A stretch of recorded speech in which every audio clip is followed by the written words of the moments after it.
Question présidentielle et politique sociale, l'actualité de ces dernières heures au cœur de votre émission avec un invité de taille, le ministre Adam Roger. Bonsoir, monsieur le ministre. Bonsoir. Cadre du RHDP, merci d'avoir honoré notre invitation. C'est un plaisir. Alors, face à vous ce soir, trois consultants. Pulchérie Edith Balé, consultante, bonsoir. Bonsoir, Sidi. Michel Bétard, bonsoir. Bonsoir, journaliste et DG du quotidien Le Bélier. Et puis, Valentin Zawi, consultant également sociologue. Bonsoir, Valentin Zawi. Bonsoir, monsieur Sidik. Alors, tout de suite, place au premier grand point de cette émission climat sociopolitique ivoirienne. Quel est votre diagnostic du climat sociopolitique actuel? Crispation normale en période électorale ou tension inquiétante? Le climat ne rassure pas bon nombre d'Ivoiriens à 5 mois de la présidentielle, monsieur le ministre. En tout cas, merci pour votre invitation. Et puis, je pense que nous allons avoir un dialogue, des échanges apaisés. Comment je sens le climat politique actuellement? Moi, personnellement, à 5 mois de la présidentielle, je trouve quand même que le climat est encore calme.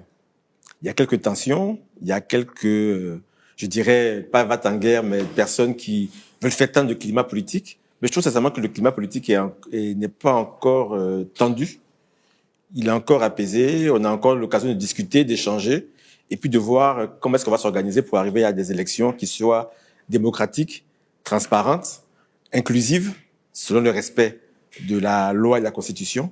Et voilà, donc qu'on puisse rentrer vraiment dans le vrai débat, puisque c'est vrai que le plus important, c'est de savoir quel est le projet de chacun, qu'est-ce que chacun compte faire entre 2025 et 2030, parce que au final, le plus important, ce n'est pas forcément de se dire j'ai gagné l'élection, c'est de savoir comment est-ce que je vais pouvoir gouverner avec bonheur pour les Ivoiriennes et pour les Ivoiriens. Je pense que c'est vraiment ça l'enjeu. Vous avez parlé d'inclusive et vous voulez des élections apaisées, mais comment cela sera-t-il possible quand on voit que le RHDP est accusé par l'opposition de fermer les espaces de dialogue? Que répondez-vous à ces derniers? C'est quoi un espace de dialogue? Je pense qu'aujourd'hui, on a une démocratie. Je dirais, moi, personnellement, une grande démocratie. Dans une démocratie, les lieux de dialogue sont principalement le Parlement, donc l'Assemblée nationale, le Sénat. Je ne pense pas que dans ces lieux, actuellement, il y ait des difficultés d'échange. Les députés s'expriment librement, aussi bien dans l'hémicycle, enfin dans les hémicycles ou en dehors. Donc, je ne pense pas qu'on puisse accuser le RHDP de fermer le dialogue, bien au contraire. Nous sommes un parti de dialogue, de gouvernement, d'ouverture, de paix. Nous prenons... Un dialogue national avec l'opposition. Dialogue national avec l'opposition, ben là, on discute, hein. Donc, maintenant, après, je vois pas quel autre dialogue, type de dialogue vous voulez qu'on organise, mais le dialogue, il existe, il est permanent. Bien. Puis, je rebalai les questions. Oui, je suis vraiment surprise par ce que monsieur le ministre dit, parce que, il parle de climat apaisé, de pas de tension encore, alors que, à ma connaissance, les cadres de dialogue ne se limitent pas qu'au Parlement et au Sénat. Il y a des dialogues qui ont été entrepris, il y en a même eu 5, dont le dernier a pris fin en mars 2022. Et aujourd'hui, l'opposition, tout comme la société civile, estime qu'il y a beaucoup de questions qui pourraient être source de conflits, qui devraient être débattues avec tous les acteurs politiques et sociaux afin d'avoir effectivement des élections apaisées. Et il y a certains cadres du RHDP, comme ils viennent de le faire, qui disent que on a suffisamment pratiqué le dialogue. Est-ce que réellement on peut arrêter de donner place au dialogue quand il y a des contestations de toutes parts? Mais quand il y a un dialogue politique, on dialogue avec des sujets. Comme vous l'avez dit tout à l'heure, il y a eu 5 dialogues. 2011-2012, 2015, 2019, 2020, à 3 niveaux, et 2021-2022. Quand je prends le dernier dialogue politique, il s'est arrêté sur les points principaux, qui étaient de se dire qu'on allait arriver à une réforme, éventuellement, de la carte électorale. Ça n'a pas été fait. Je pense que la réforme n'a pas été faite principalement pour des raisons budgétaires. Nous sommes dans un phénomène actuellement où, bien évidemment, il y a des coûts de la vie. Et puis donc, si on voulait faire cette nouvelle carte électorale, on allait devoir augmenter le nombre de députés et de sénateurs. Donc, c'est la raison pour laquelle elle n'a pas été faite. Donc, tous les dialogues ont été faits. Quand on parle de la CEI, je sais que vous avez sûrement posé la question, la CEI a été réformée en 2019.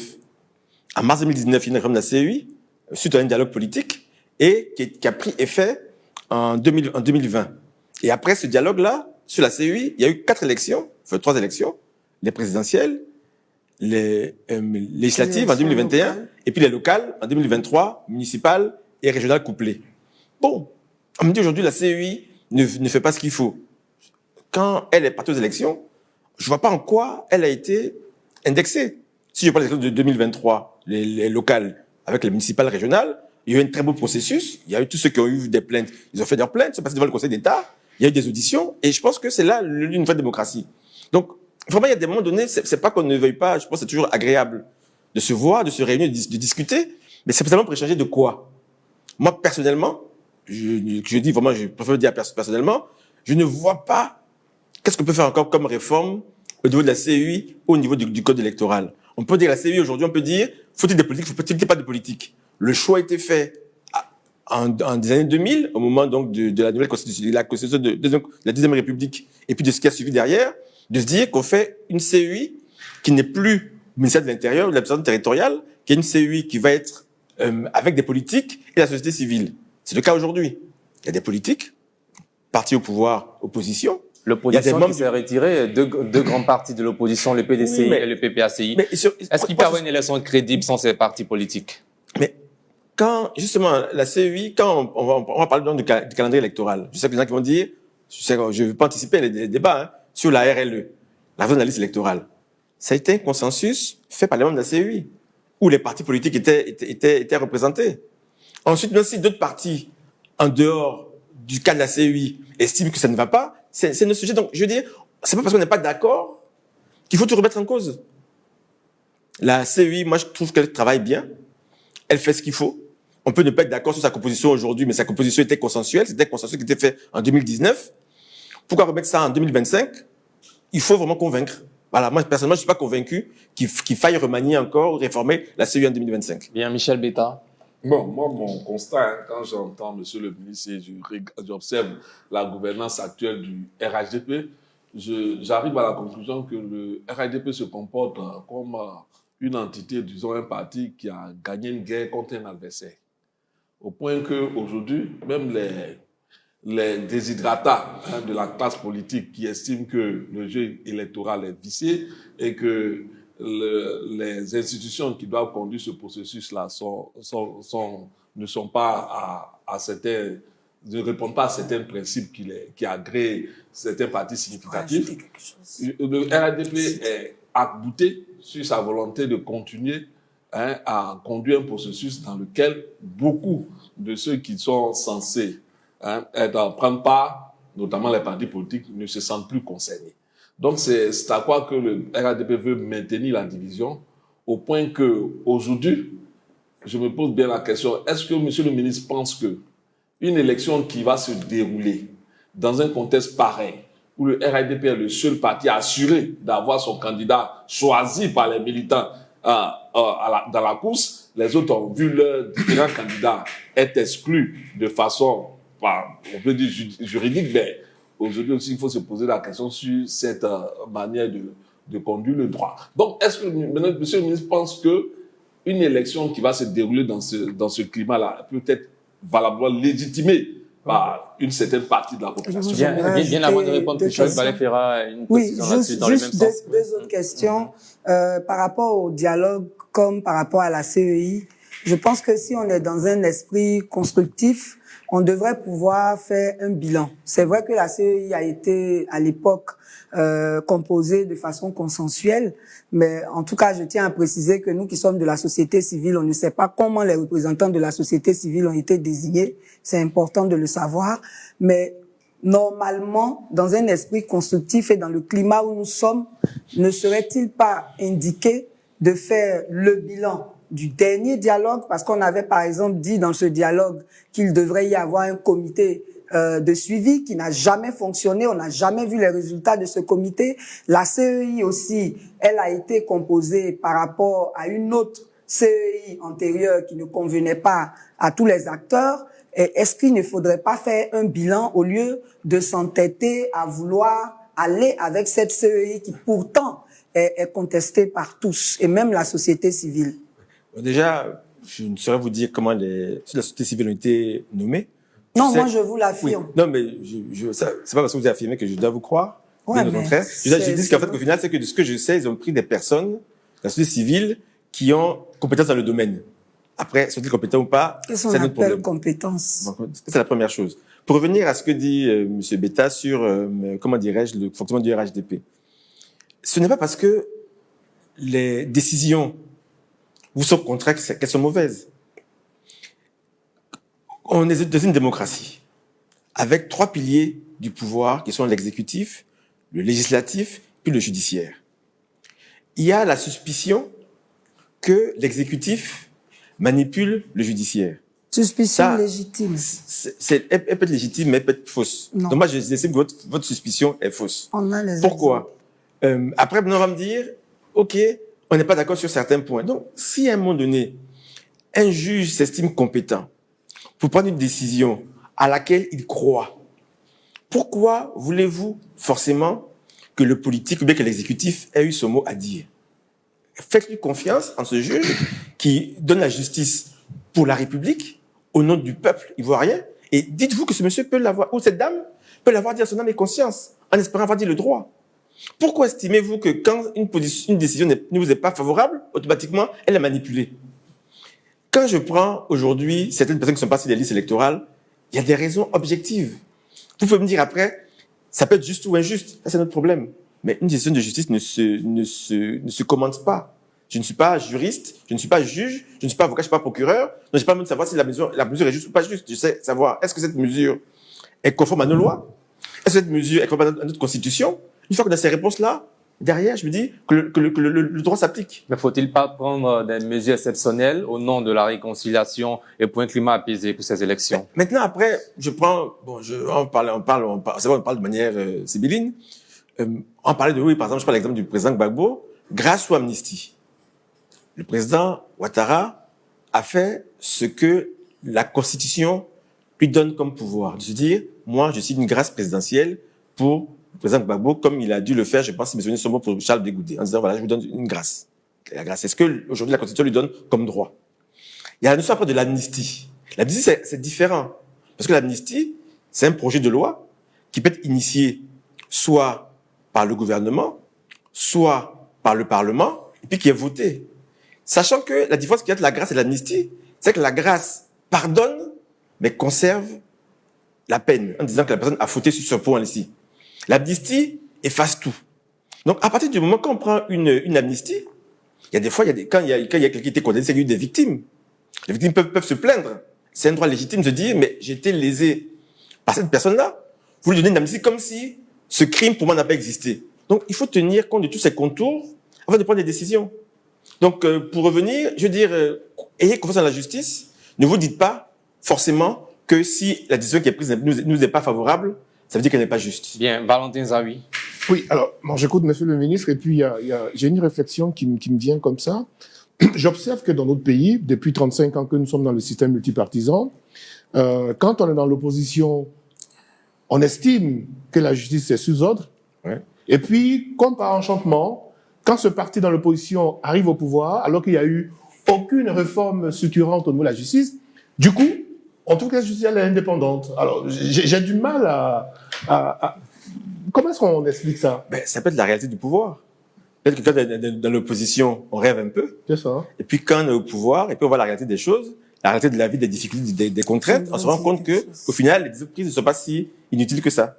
Donc, est-ce que c'est pas plus facile dans l'intérêt du pays, comme on le voit dans les démocraties qui se respectent, qu'on réforme justement ce système judiciaire pour arriver à un pouvoir qui s'assume pleinement? La difficulté, c'est pas ce qu'on constate. Dans une démocratie du pouvoir judiciaire, c'est de savoir, est-ce un pouvoir en tant que tel ou est-ce une autorité? La grande difficulté, c'est de savoir, c'est comment on nomme le juge. Mais c'est un pouvoir, alors, dans une démocratie. Voilà. C'est un pouvoir de démocratie. Oui. Mais il faut que quelqu'un le nomme. Oui. Quand je prends par exemple aux États-Unis, il y a des juges le procureur est nommé par les populations, par exemple. Par les populations ou élus. Voilà. Ce qui va dans un bord politique. Élu, je voulais dire, pardon. Voilà. Élu. Ça arrive selon les différents cas. Mais à la Cour suprême, par exemple, il y a des nominations. C'est ça. Et puis, et maintenant, il y a la suspicion de se dire, comme il est nommé par telle personne, donc il dépend. Pas forcément. Je pense qu'on peut être nommé et indépendant. Donc, ayez confiance. Donc, je dis juste que moi, personnellement, je suis pas en train de vous dire, voir opposition. Il y a eu des fois dans des pays où, même en Côte d'Ivoire, où le pouvoir a été contesté par la justice, ça peut arriver, où le pouvoir peut prendre des décisions, puis la justice peut remettre ça en cause. C'est la règle. Mais c'est surtout la réalité du pouvoir qui fait comprendre qu'au final, que les décisions ne sont pas prises au hasard. Bien. La dernière question sur ce point, plus cher Balé. Oui, merci. Je voudrais demander à Monsieur le ministre ce qu'on fait du respect des textes. Parce que la démocratie, c'est pas seulement les 3 pouvoirs, étant donné même aussi qu'en Côte d'Ivoire, ils sont pas si indépendants qu'on le dit, on a les preuves. Mais le respect des textes, ça c'est vraiment très important. Parce que même si les décisions de justice étaient justes, il y a aussi d'autres mécanismes qui existent pour réintégrer certaines personnes qui avaient été exclues, mais qui sont volontairement non respectées, comme la RLE. La RLE doit se faire annuellement. Ce n'est pas une opération qui surprend la CEI, qui savait très bien qu'en octobre 2025, il y aurait l'élection présidentielle, qui est une élection suffisamment importante pour que 2025 ait sa RLE, d'autant plus que il y a des personnes qui ont été exclues. Je parle même pas des candidats seulement, il y a des citoyens qui ont été exclus pendant la RLE 2024, notamment les nouveaux majeurs qui sont nés entre mars 2007 et octobre 2007. Ceux-là auront 18 ans, ils n'ont pas été inscrits. Maintenant, quand on prend le cas du président Thiam, la justice vient de lui reconnaître sa nationalité ivoirienne et il n'y a pas de RLE 2025 pour qu'il puisse s'inscrire. Donc, il y a un problème. Il y a un problème véritable qu'il faut reconnaître, qu'il faut adresser et qu'il faut courageusement résoudre. Mais comme on dit, il y a la loi et l'esprit de la loi. La loi et l'esprit de la loi. Je dis par là, quand on dit il y a une RLE annuelle, ça ne veut pas dire forcément annuel du point de vue calendaire. C'est de savoir à quel moment commence le processus et s'il se termine. Le processus a commencé en octobre 2024. Le gouvernement avait souhaité que la RLE 2024 commence beaucoup plus tôt. La CEI, son fonctionnement en interne, je dirais avec les partis politiques, a dit non, pour certaines contraintes, on veut que ça démarre en octobre-novembre. Une fois que vous démarrez en octobre-novembre, avec tout le processus de validation, vous finissez en juin. Donc, de ce que je sais... On pouvait finir avant juin. Moi, je sais pas, on ne peut pas finir. Eux, ils vous ont dit que par rapport à tout le processus, ils finissent en juin. Vous n'êtes pas à la CEI, donc je ne pense pas que vous puissiez dire mieux qu'eux, qui sont dans le système, si, que on peut Action. dire mieux que Donc, ils ont fini. C'est une question d'analyse. C'est pas une question d'analyse, c'est une question de processus, une question de contrôle, et ainsi de suite. On a même fait merci, Pécheric Balé, merci. Pécheric Balé, merci bien. Alors, laissez l'invité répondre, s'il vous plaît, afin qu'on passe à un autre point rapidement. La difficulté, c'est toujours de se croire plus malin, plus intelligent que les autres. Je pense que la CEI est composée d'une douzaine de membres. Ils ont réfléchi. Je dis pas que vous êtes sûrement d'un niveau intellectuel supérieur au leur, ça je n'en disconviens pas. Mais si eux, dans leur fonctionnement en interne, ils ont estimé que vous avez du temps-là, respectez ça. Et je pense qu'en fait que la démocratie qui va avec la liberté, le premier principe c'est de se dire, ayez confiance, faites confiance aux autres. On ne se fait pas confiance. On est toujours dans la méfiance. Donc le processus se termine le 20 juin. Ça termine le 20 juin. Le 20 juin, on sort la liste définitive, avec toutes les contraintes qui ont été prises. Le 20 juin, ensuite, on repart maintenant sur l'élection présidentielle, avec le parrainage et ainsi. Donc, ce qui fait qu'il y a des contraintes. Sinon, vous voulez que le 21 juin, on démarre automatiquement une autre RLE, on peut le faire. On sera constamment en train de faire du l'enrôlement des électeurs. Raison pour laquelle, d'un point de vue réaliste, il n'est pas commode de pouvoir se dire que dès le mois de juin, le mois de juillet, on démarre encore un nouvel enrôlement parce que justement, on doit préparer l'élection présidentielle. Donc voilà, donc si maintenant après, il y a certaines personnes, quand vous parlez du président Thiam, excusez-moi madame, si vous parlez du président Thiam, si il s'est mélangé les pinceaux sur sa nationalité en 2023-2024, bon, en quoi est-ce que, je ne vais pas défendre la CEI, essaie de bien le faire, hein, je pense que le président Clubert et son équipe, non, mais vous ça se défend. bien aussi. Mais moi, je défends pas la CEI, je défends le parti au pouvoir, le RHDP, et de facto, enfin, le gouvernement, qui n'a pas besoin de moi pour les défendre, mais j'essaie de dire ce que je pense de ce que je sais, de ce qu'ils font. C'est que, au final, s'il s'est mélangé les personnes à un moment donné, en 2023, sa nationalité, ce n'est pas de notre fait.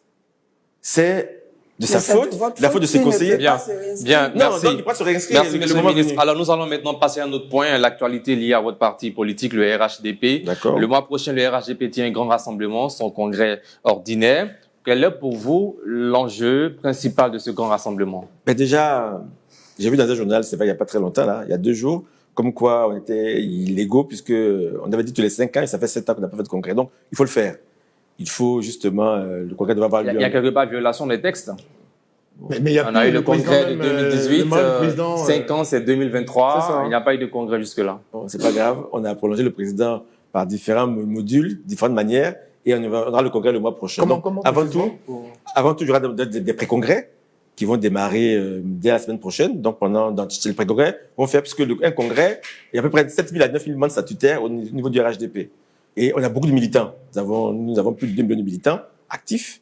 Donc, tout le monde ne pourra pas participer. Donc, l'avantage des pré-congrès sera que nous irons dans chacune des 31 régions et dans chaque commune d'Abidjan pour justement communier entre les membres du parti dans chacune des régions. Donc, ça commence ce week-end et pendant 3 semaines. Après cela, les délégués vont se réunir au niveau du congrès. Il y aura 3 moments importants. Donc, l'analyse de la vie politique, sociopolitique, plus que notre gouvernance, et aussi comment est-ce qu'on peut toiletter nos textes pour améliorer le fonctionnement du parti. Il y aura aussi l'élection du nouveau président du parti et la désignation, l'élection du candidat à l'élection présidentielle du RHDP.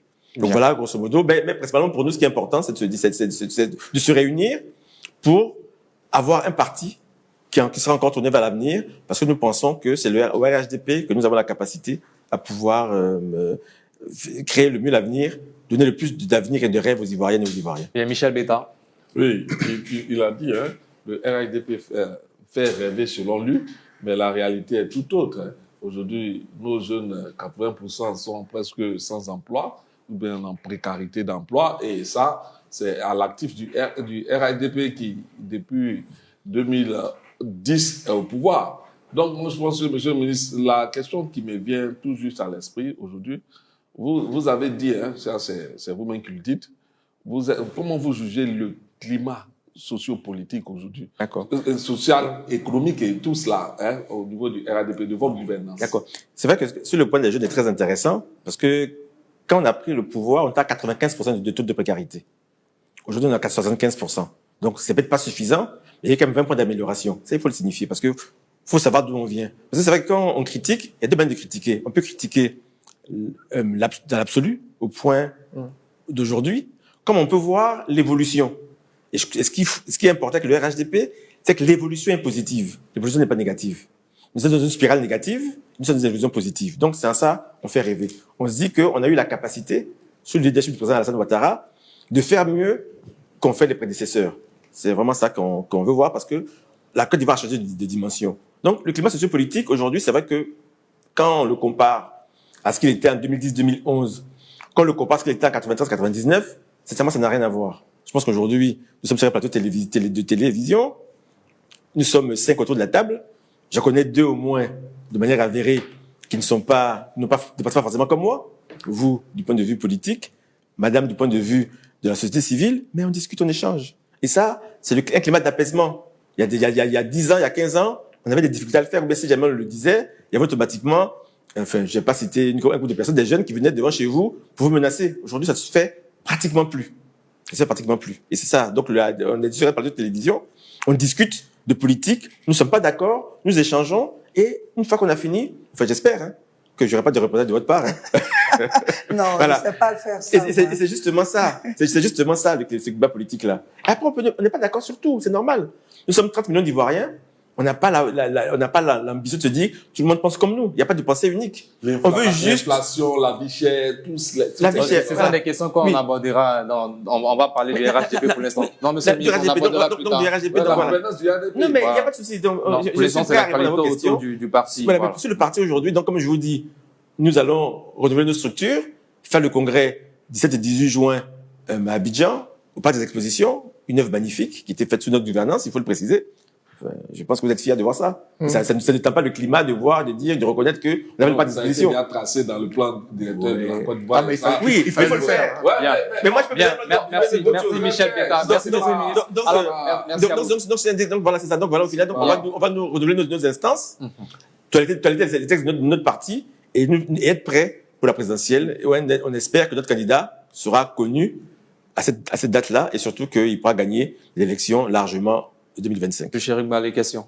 Oui, moi, ce qui m'a choqué, c'est le fait que on apprenne que le RHDP ait organisé son congrès en retard. Ça veut dire qu'il n'y a pas de démocratie même au sein du parti, véritablement. Parce que, comme je disais tout à l'heure, le respect des textes, pour nous autres, c'est vraiment très, très important. Et quand on continue comme ça, qu'est-ce qu'on peut attendre réellement du RHDP en matière d'amélioration de la démocratie si jamais il se maintenait au pouvoir? Parce que nous, on est inquiets. D'abord, au sein de votre parti, vous n'organisez pas le congrès à temps. On a aussi des pratiques comme l'enlèvement qui sont devenues courantes, qui font partie maintenant des procédures judiciaires. Vraiment, nous, on s'inquiète. La justice, mais du RHDP, c'est pas pareil. C'est pas la même chose. C'est pas la même chose. Bien, bon, pour l'instant, on passe à la RHDP. Monsieur le ministre, bien avant votre réponse, il y a Michel Béta qui parle dans ce même sens. Monsieur le ministre, on sait qu'aujourd'hui, au RHDP, faut pas, les ambitions personnelles ont pris quelque peu le dessus sur celles même que vous considérez comme légitime, celle du président de la République. On voit que au sein du RHDP, des clans se sont formés, des individus se déterminent plus ou moins dans certains milieux pour briguer, tout comme d'autres ont dit même, ils n'ont pas caché, si le président ne se présentait pas, eux, ils sont prêts à se présenter.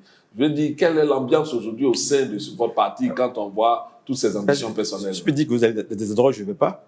Parce que moi, j'ai pas connaissance de ça, mais il y a pas des endroits où je ne connais pas. Je vous dis, c'est au cours d'une interview. Je vous dis, au cours d'une interview, oui, le président de l'Assemblée nationale, Adama Bitogo, a dit, si le président Ouattara se présentait pas, il serait candidat. Je n'ai pas connaissance de cette interview. J'ai pas connaissance. Donc, vous n'avez pas connaissance. C'est la raison pour laquelle, je n'ai pas. Un grand magazine africain. Donc, j'étais depuis Paris, hein. Je n'ai pas connaissance de cette interview. Donc, maintenant, donc, vous allez dans des endroits où je ne connais pas. Aujourd'hui, je vais répondre à Mme Balé d'abord, premièrement. Le parti fonctionne et il est gouverné. Il y a 3 instances importantes. Il y en a beaucoup. Parce que le parti est quand même décentralisé.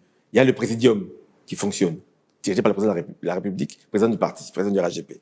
Le directoire, dirigé par le président du directoire, qui est M. Gilbert Kone-Kafana. Le secrétaire exécutif, qui est géré par le vice-gouverneur, Cissé Brema Bakongo. Et puis, après, derrière, il y a les départementaux, il y a les sections. Donc, le parti est organisé et gouverné. Donc, au final, le respect des textes, qu'on n'ait pas fait l'élection du président en 2023, en 2025, ça change peu de choses parce que notre gouvernance, elle est claire, elle a continué de fonctionner. Ça, c'est la première chose. En ce qui concerne, non, dire non, c'est facile. Mais c'est pas que ce soit facile, les faits sont après, là. Mais il n'y a pas de fait. Le fait, c'est que le parti, aujourd'hui, personne, mais on n'organise pas les choses dans le temps. C'est pas grave, ça sera fait en juin. Maintenant, il y a le point sur les ambitions personnelles. Moi, à titre personnel, je dis vraiment, je n'en connais pas. La seule ambition que nous, on veut, qu'on souhaite, c'est que le président de la République soit de nouveaux candidats. Le président de l'Assemblée nationale, Adama Bitogo, était un monsieur de talent, mais que je connais depuis de nombreuses années, bien avant que nous nous retrouvions au RHDP. Je n'ai pas connaissance qu'il soit candidat. Il n'a pas fait acte de candidature, donc je pense, ne cherchez pas à créer des problèmes. Ne cherchez pas à créer des problèmes où il n'y en a pas. Aujourd'hui, nous souhaitons que le président de la République, le président du RHDP, soit notre candidat, c'est notre souhait. Alors, selon certaines indiscrétions, le président Ouattara n'est pas preneur, il n'est pas partant pour notre candidature en 2025. S'il n'est pas preneur, il nous le dira à un moment donné. Mais vous serez-vous intéressé par ce poste? Je ne suis pas intéressé par ce poste, mais moi je veux que ce soit le président de la République qui soit le candidat. Donc voilà, donc je suis pas intéressé par ce poste. Donc je continuerai. C'est que vous êtes des élections que moi je n'ai pas. Nous personnellement, je ne vais pas dire une personne. Moi, personnellement, je pense que nous, on est nombreux à vouloir qu'il y ait de nouveaux candidats. Un nombre à le dire. Oui, et voilà. Maintenant, après, en 2030, peut-être qu'il y aura de nouveaux candidats, de nouvelles personnes. Mais si jamais il n'y va pas, on verra. Est-ce que parce que vous êtes nombreux à vouloir qu'il soit candidat, il est exclu qu'il y ait d'autres candidats? Si vous êtes nombreux, ça veut dire que même s'il y a d'autres candidats, ils ne passeront pas, mais laissez-les au moins se présenter. Mais on n'empêche personne. Je dis juste que je ne connais pas d'autres candidats, d'autres personnes qui ont décidé d'être candidates. Moi, je n'en connais pas. De toute façon, si M. Béta connaît, voilà. Donc, nous, on veut qu'il soit le candidat. On est nombreux à le vouloir. Quand je dis nombreux, on est même à la même je suis pas sûr qu'il veut que le président soit candidat. Ça, je suis sûr. Si on lui demande, entre toi et lui, qui va choisir le président Ouattara, ça, je suis persuadé. Posez la question si vous voulez. Mais nous, on veut qu'il soit de nouveau candidat. Après, s'il n'est pas preneur, s'il ne veut pas, bon, il le dira et on avisera. Bien. On avisera. Merci, monsieur le ministre. Nous allons marquer une courte pause pour la réclame publicitaire. On revient juste après pour la suite de cette interview.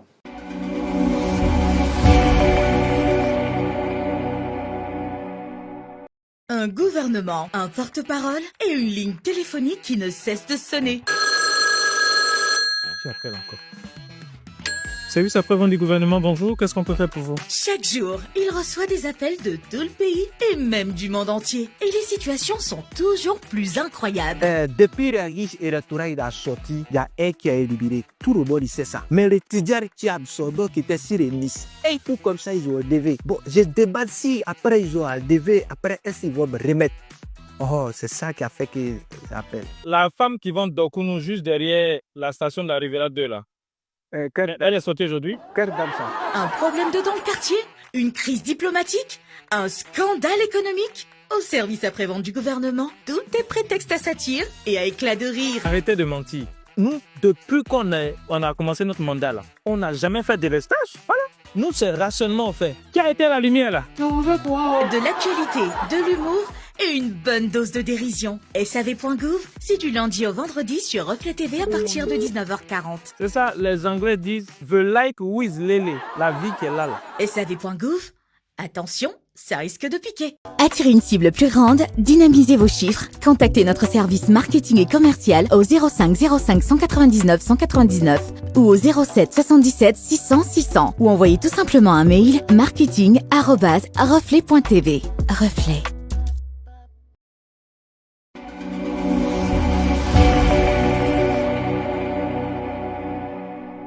Voilà, nous sommes de retour de la pub. Notre invité est le ministre Roger Adom, cap du RHDP. Avec lui, nous faisons un tour d'horizon de l'actualité sociopolitique ivoirienne. Avant la pub, nous parlions du Rassemblement des oufouettistes pour la démocratie et la paix RHDP. Valentin a 8 questions. Oui, j'avais une petite question. La Constitution de 2000 interdisait au président de la République d'être en même temps président de parti politique. Et dans celle de 2016, cette disposition a été levée. Mais dans la Constitution de 2016, justement, à l'article 54, le chef de l'État, il est président de la République et c'est lui qui incarne l'unité nationale. Est-ce qu'il n'y a pas une sorte de contradiction que le président qui incarne l'unité nationale, donc qui représente tous les Ivoiriens, soit en même temps président d'un parti politique? Non, il faut savoir se trouver dans sa fonction. Je dis à la rigueur, vous êtes à la fois... Pour la symbolique. Hein, père de famille et puis... sociologue, ainsi de suite. Donc, je m'y attendais dans la même chose. Donc, non, il faut pas faire le mélange de gens, c'est tout. C'est qu'en fait, aujourd'hui, le président de la République, il incarne l'État, il incarne la Côte d'Ivoire, et on pense qu'il le fait vraiment bien, il le fait vraiment avec succès. Avec un gouvernement monocolore. Un gouvernement monocolore, oui, qui a gagné les élections législatives et municipales et sénatoriales. Donc ça, c'est non, il n'y a pas de problème. Mais néanmoins. RHDP dans le gouvernement, ça, c'est pas l'unité nationale. C'est pas grave. C'est la démocratie. On n'est pas les rapports. Donc oui, donc voilà, donc on a le droit. Il y en a qui peuvent le rentrer au gouvernement. Donc il y a eu des noms RHDP au gouvernement. Qui a refusé? Kakabe n'est pas RHDP. Quand il était au gouvernement, ça c'est pas un problème. Le tout, c'est de savoir, est-ce qu'on le fait mais restons sur pour le ma question. Donc, voilà. Donc, non, parce qu'en fait, au final, c'est facile de dire, de faire des commentaires, mais il faut dire la chose, c'est que il incarne l'unité nationale, avant tout. Ça n'a pas une fonction d'être président de la République. Il incarne l'unité, il était élu par les Ivoiriens pour le faire, et on le fait avec succès. Il le fait bien pour la Côte d'Ivoire et pour les Ivoiriens. Maintenant, après, c'est pas qu'il peut y avoir un intérêt particulier du parti politique. Mais le parti politique, c'est quand même l'outil qui accompagne le politique, l'outil de prise de pouvoir. Nous, on a souhaité que le président de la République soit encore président du parti. Maintenant, après, il y a différentes instances.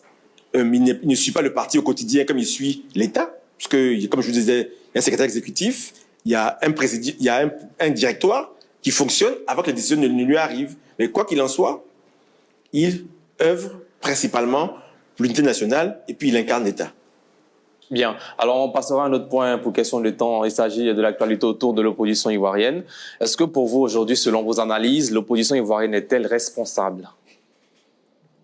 Moi, je ne peux pas les juger, hein. Vraiment, sincèrement, ils estiment dire ce qu'ils doivent dire, faire ce qu'ils doivent faire. Donc voilà, maintenant, après, l'opposition, elle est dirigée, il y a plusieurs partis d'opposition. C'est-à-dire que le PDCI veut s'arroger le rôle de leader de l'opposition. Moi, je ne crois pas que ce soit les leaders de l'opposition. Mais si, par rapport au nombre de députés, oui. Je dis ce que je pense. Maintenant, après, je ne pense pas. Mais après, oui, je suis d'accord. Voilà. Mais certes, je trouve quand même que le président Gbagbo était président de la République. C'est un bon opposant. Excusez-moi du commentaire. Piètre président, mais pour moi, vraiment un très bon opposant. Je le dis vraiment en toute responsabilité. C'est vraiment un bon opposant. Donc voilà, donc c'est pas quelqu'un qui est tendre avec nous. Vous y allez, comme nous sommes pas tendre avec lui. Voilà, donc c'est vraiment un bon opposant. Et puis après, dans le PDCI, qui se croit peut-être des fois encore un peu au pouvoir, même s'il ne l'est plus depuis bientôt 26 ans. Bon, il espère avoir le pouvoir encore. Bon, je sais pas quand. Nous, on n'est pas prêt à leur céder. On était ensemble à un moment donné, ce qui fait qu'aujourd'hui, quand on parle le PDCI, le RHDP, il y a quand même des millions de PDCI dans le RHDP. Donc, le PDCI est un parti quand même qui est quand même encore qui est divisé. Donc voilà, qui se maintenant réduit à une portion congrue, mais après, ils disent ce qu'ils pensent, et je pense qu'ils œuvrent pour les Ivoiriens et les Ivoiriens, ils disent ce qu'ils croient maintenant. En termes de responsabilité, ça, je ne sais pas, mais est-ce qu'ils sont bons, c'est leurs militants qui devraient pouvoir dire s'ils sont bons ou pas. Monsieur, mais vous parlez quand même du PDCI qui vous a aidé à conquérir le pouvoir d'État. Vous en parlez avec des mots pas forcément... Non, mais le PDCI, après le PDCI s'est divisé. Parce que le PDCI, il y en a qui sont restés, RHDP, d'autres qui sont partis. Non, ça c'est plus tard, mais je vous dis à la base, non, à la base, 2010, à la base de RHDP, c'est le RDR, le PDCI, l'UDPC, d'autres partis, voilà, MFA, et ainsi de suite. Donc, et puis à un moment donné, ils sont restés, ils sont partis. Le PDCI a dit, moi je pars, et d'autres partis. Donc ils ont contribué. Le vice-président Duncan, le premier ministre Patrick Hachi, le premier ministre Buré Mambé, ils viennent du PDCI, mais ils sont restés au RHDP. Donc je dis par là que eux, c'est pas de débauchage. Donc il y a une scission au sein du parti. Une qui a décidé de suivre le président Bédier, de rester dans l'opposition, et l'autre qui a décidé de rester. Donc voilà, donc je dis qu'en fait, c'est pour ça que je dis que même si je n'ai pas tendre, c'est pas vraiment malsaillant, loin de là. Hein. C'est juste que vous avez parlé du premier ministre Daniel Kablan-Duncan, qu'on n'entend plus, qu'on ne voit plus aux réunions du parti. Est-ce qu'il est parti du parti, du RHDP? Déjà, il est en deuil, donc il faut lui, nous, c'est ses condoléances. Il a perdu sa femme il y a une dizaine de jours. Et puis, parti par certains événements. Et puis, bon, chaque homme politique a le droit de prendre sa retraite. Donc, si aujourd'hui, une fois qu'il a quitté la vice-présidence, il veut moins se montrer publiquement, c'est son droit. Mais il reste toujours militant du RHDP? Je sais pas. Je peux pas vous dire, c'est à lui qu'il faut vous poser la question. Je sais que je ne vois pas participer aux instances, celles que je sais, mais il était membre du RHDP pendant longtemps. Il était même pendant longtemps, pas le numéro 2, mais pas loin. Bien. Donc voilà, aujourd'hui, je ne sais pas. Il faut lui poser la question. Je sais pas, mais il n'est pas ailleurs, hein. Je sais pas s'il est ailleurs, mais il ne milite pas ailleurs il n'est pas au RHDP, mais il n'est pas ailleurs. Bien. Michel Betta. Ouais. Oui, bon, monsieur le ministre a parlé de l'opposition avec des mots assez pas tendres, hein, comme je vous le dis, mais rappelez-vous que le RDR, la venue du président au pouvoir, c'est aussi de Oui. Et vous vous souvenez de leurs propos quand même. Lorsque le président Alassane Ouattara dans l'opposition disait « je vais frapper ce pouvoir moribond au moment opportun, il tombera », il a dit souvent aussi « je vais rendre ce pays ingouvernable ». Peut-être que c'est cette opposition-là que vous aurez souhaité, cette opposition... Hein, non, du tout. Non, parce que... En fait, du tout. Non, je viens. Non, du tout. Je finis et puis non, je vous rassure. Voilà. C'est pas ce qu'on cherche. Parce que, en fait, cette opposition qu'on observe aujourd'hui, c'est une opposition qui montre des signes de démocratie. Et c'est ce que souvent, je suis choqué quand le parti au pouvoir parle de l'opposition, comme s'ils auraient voulu une opposition qui les affronte, comme ils ont affronté le parti au pouvoir quand ils étaient dans l'opposition. Mais je comprends cela parce que, en fait, vous faites pas votre question, peut-être là vous faites fausse route. C'est pas ce qu'on pense. Non, mais en fait, c'est l'image que vous donnez. Je l'ai dit dans le temps de mon propos. J'ai dit, le RHDP donne l'impression qu'il veut le pays, hein, après avoir gagné une guerre contre un adversaire. C'est dommage, mais c'est ce qu'on observe. Ces prises de position sont souvent tranchées. Michel, quelle est votre question? On n'a que 13 minutes pour terminer. Ma question, elle est toute simple. Hein. Je pense que le RHDP a été un moment dans l'opposition. Et il faut qu'ils se souviennent de comment ils ont été traités quand ils étaient dans l'opposition. Au point que, lorsque leur candidat ne pouvait pas être candidat, d'autres ont fait des efforts avec la loi pour qu'ils soient candidats. Donc, c'est les appeler à accepter l'opposition et accepter le dialogue au sein de l'opposition, avec l'opposition. Mais on accepte l'opposition. Non, le dialogue. Parce que l'opposition, c'est un dialogue. Mais vous êtes sûr à ce dialogue. Non, le dialogue, ce qu'on n'est pas d'accord sur le dialogue, c'est que vous voulez qu'on organise une conférence où tous les partis politiques vont venir et puis dire ce qu'ils pensent. Et pourquoi on ne le ferait pas? Vous qui aimez la démocratie, qui aimez les textes, ce n'est pas forcément démocratique. Vous parlez des grandes démocraties. Moi, je connais. Non, c'est pas démocratique. Bien au contraire. Pourquoi je dis ça? C'est qu'en fait, au final, la démocratie, c'est la minorité, monsieur le ministre. Justement, la démocratie, c'est des minorités. Dans une démocratie, il y a avant tout des élections. et le peuple a ses représentants. Oui. Les représentants après se retrouvent au Parlement, Assemblée nationale ou Sénat, ou du point de vue local dans les conseils municipaux. Où il y a des conseils municipaux qui sont dirigés par l'opposition, des conseils régionaux qui sont dirigés, des conseils régionaux qui sont dirigés par des membres de l'opposition. Maintenant, après, quand le gouvernement prend une loi, le premier endroit où cette loi-là va être discutée, c'est au niveau du Parlement, où chacun donne son avis en commission, et après la loi, elle est votée et promulguée ou non par le président de la République. C'est comme ça que ça fonctionne. Maintenant, après, si vous voulez qu'on se retrouve encore dans des partis politiques, ça a été fait 5 fois sur Donc, des c'est sujets suffisant. bien précis.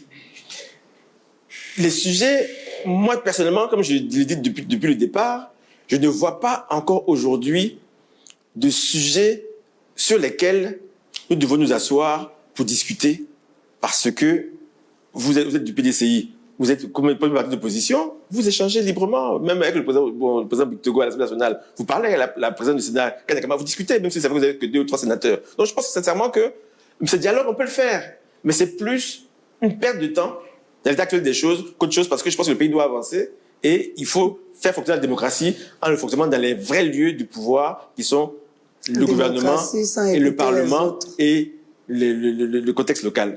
J'ai pas compris ce que vous avez dit. J'ai dit démocratie sans écouter les autres. On écoute les autres. Non. Après, vous parlez librement, je vous Non. écoute Il ne s'agit pas de moi. Il s'agit des on écoute tout le acteurs monde. politiques majeurs. Vous venez d'écouter ce représentant du RHDP sur la chaîne de télévision.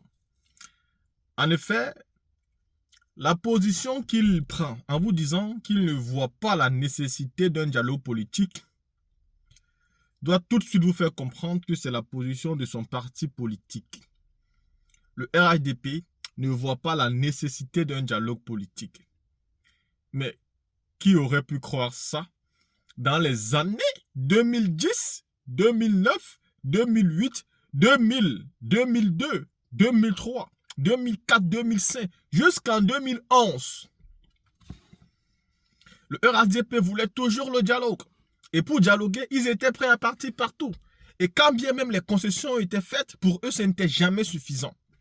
Aujourd'hui, ils sont sur leurs grands chevaux. Ils ne trouvent plus la nécessité de dialoguer. Quand bien même ils voient que le feu est au rouge, quand bien même ils voient qu'il y a le danger devant, ils ne veulent toujours pas dialoguer. En réalité, ça doit vous pousser à comprendre une seule chose. Ils ont décidé. Tout est plié pour eux. Et quelles sont les décisions? Elles sont les suivantes. Nous irons aux élections forcées. À la moindre tentative du soulèvement populaire, nous prendrons des armes et nous tirerons sur tous les marcheurs, sur tous les tenteurs de déstabiliser notre gouvernement. Parce que pour eux, se lever et revendiquer, pleurer et dire qu'on ne mange pas, dire que l'élection doit bien se passer, dire qu'on veut une élection inclusive, pour eux, c'est tenter de déstabiliser leur gouvernement. Ils ne vont pas négocier et au moment des élections, si vous vous levez, ils porteront les armes pour tirer sur vous. Parce que, expliquez-moi, comment vous pouvez expliquer qu'un gouvernement qui voit très bien qu'une élection qui est en train de venir peut entraîner une catastrophe, mais que ce gouvernement décide quand même d'y aller? Vous pouvez donner ça, vous pouvez expliquer ça comment? La seule explication, c'est que ce gouvernement est trop serein. Serein parce qu'ils ont les armes et parce qu'ils pensent que si vous descendez dans les rues, ils n'auront aucun mal à tirer sur vous pour vous en dissuader, pour vous faire peur.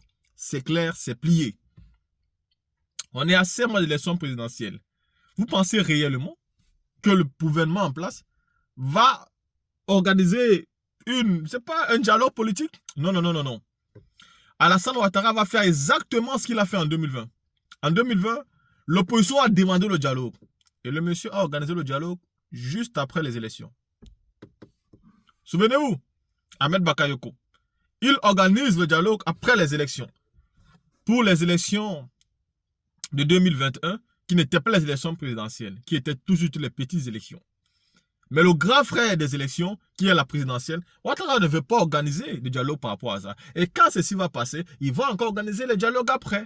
Et un dialogue qui ne finira jamais, parce qu'à un moment donné, il va décider qu'à l'heure actuelle, le dialogue est fini. C'est lui qui décide de l'ouvrir et c'est lui qui décide quand le dialogue est fini. Mais ça ne peut jamais être un dialogue qui aboutit à un résultat important, un résultat impactant, un résultat où tout le monde est d'accord. Et pourtant, c'est ça la nécessité. Le dialogue doit se terminer par une position où tout le monde va trouver qu'il a eu gain de cause, où toutes les parties seront d'accord. C'est vrai que vous gouvernez, c'est vrai que vous avez la dernière décision, mais quand il s'agit des élections présidentielles, vous ne pouvez plus décider. Le gouvernement ne peut plus décider qu'il s'agit des élections présidentielles. Donc je dis ici au gouvernement que M. Ouattara, peu importe ce qu'il va faire, dès l'instant où il ne sera plus président, ça sera le moment de frapper, parce qu'il ne sera plus président. Ceci étant dit, vous-même vous venez d'écouter ici la position des représentants du RHDP, dont vous avez déjà vos propres idées dans la tête.